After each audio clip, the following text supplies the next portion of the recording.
me nervous. I am too. Okay, hey, people. This is Jennifer Webb. This is the mother of Christopher. She's here to share her experience, strength, and hope with her son that suffers from the disease of addiction and his road to redemption, and how Baja and how his family played a huge part in his recovery. Hi. Can you share what initially led you to choose our treatment center for Christopher? Sure. I had made many phone calls looking for a place for Christopher that was the right fit. I ended up making a phone call to Baja, and Jessica answered. She immediately put my mind to ease and was very open about all the pluses and minuses about bringing him there, but also she was tough on me on knowing what he needed, but yet compassionate in understanding my role as a mother. She was very open about bringing him to Baja Rehab and very supportive. How was Christopher before Baja? Prior to Baja, we had had multiple police calls to our house. We had he had been 5150 in the hospital and was put on cycle in the hospital. And so our daily life was 24/7 worried about his survival and his mental health, as well as his addiction. What were your first impressions when you arrived at Baja? So getting to Baja was probably the one thing that was difficult, is because we had to drive him there. We had never driven to Mexico before, and so that in and of itself was scary. Jessica was texting with me the whole way, encouraging us, and had even offered to meet us at some point to facilitate us getting over the border. Right. So I appreciate her constant communication, because it was very scary. Once we arrived, it was dark, but we immediately drove in. We had, I believe, a nurse and a psychologist there greeting us. They immediately took Christopher and went and did probably a medical intake. They took all of our luggage, and they assured us that they would check in with us. And we left. We were only there maybe 20 minutes. By the time we had gotten back across the border, they had already texted and called us and let us know that he was safe and that they had him in detox, and they had started doing some blood work and everything like that. So we felt confident that they had him. Right. And it was time for us to relax and let them do their job. Amen. How has Christopher changed since his time at Baja? Christopher has changed 100%. The child we sent there, he's 19. The child that we sent there was a continuous, like I said, of police 5150, threatening suicide, holding his drugs with him, and that we couldn't even get them out of his hand without him going into aggression. When we picked him up and we brought him home, he has been compliant. He has helped around the house. He's gone back to work. He is attending an IOP program. He is meeting with his therapist. He is clean, and he seems to have enjoy going out and being social again. That was one of the other things, is he didn't talk to anyone or be social. He's now going out and being social. He's playing pool. He's doing RC cars. So it's a complete transformation. Complete, yeah. Can you describe any significant milestones or improvements you noticed in Christopher's behavior or well-being? Christopher is eating better.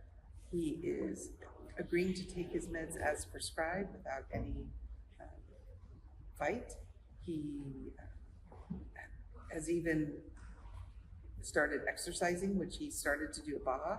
He would refuse to do any exercise prior, and then he started playing volleyball, basketball, and he enjoyed the beach. So he's continued to exercise once we got home. Sweet, sweet. How would you describe the support and communication you received from our staff during Christopher's stay? This was kind of the hardest part because it was the first time we had, not only did we leave him in another country, we had left him for longer than a few days. It was already laid out. The paperwork we received explained exactly what type of communication and when.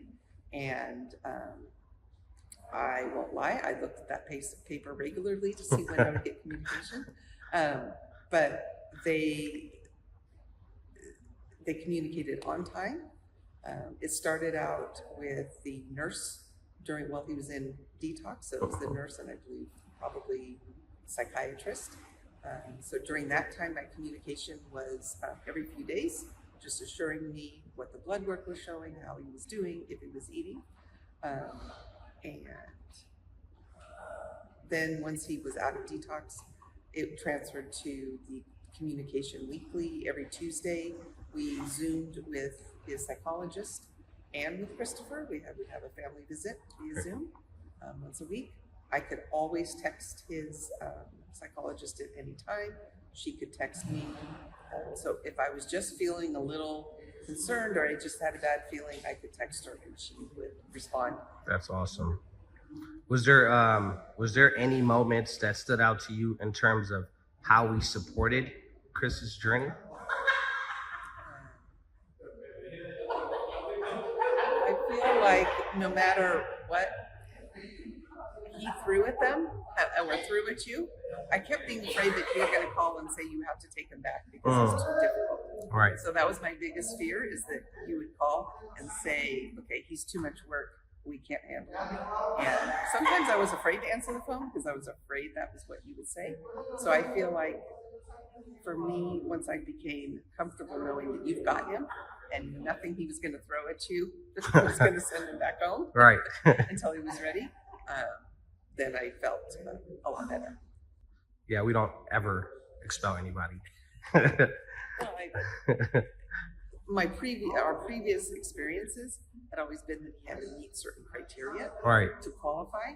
So I felt like at some point he may not qualify, Right. and that you would send him back. So that was my fear when the phone would ring sometimes. Aw. And once I got past that, and Jimena, the psychologist, assured me that you guys had him, and it was my time to recover and relax. Amen. How has Chris's experience at Baja impacted your family dynamic?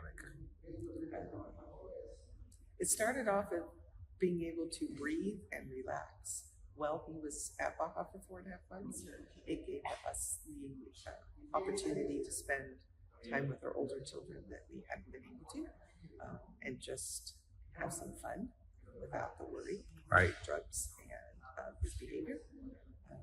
So it allowed us just some healing time.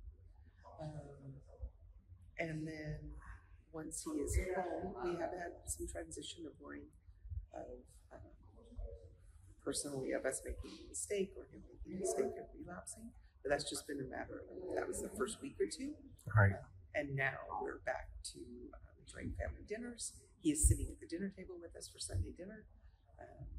He is going shopping with us. He is visiting his nieces and nephews.